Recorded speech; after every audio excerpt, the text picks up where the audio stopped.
Hey everyone, my name is Asuka Shrestha. I study in grade 10 in Imperial World School, and today I'll be proving that the area of triangle is half of the product of base and height using practical paper cutting method.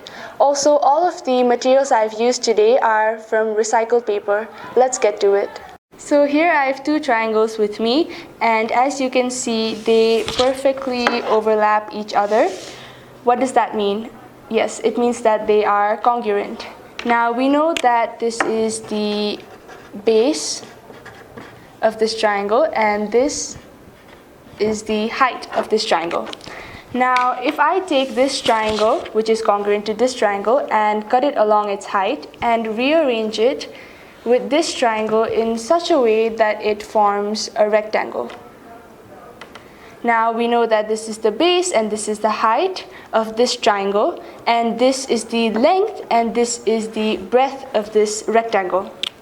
So the area of rectangle equals to 2 times the area of this triangle, as we are using two triangles over here. That is, we know that the area of rectangle is length into breadth equals to 2 times the area of this triangle.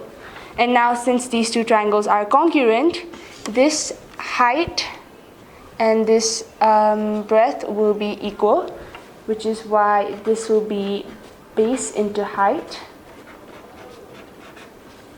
And now base into height equals to 2 times the area of this triangle. That means that therefore the area of triangle will be half into base into height.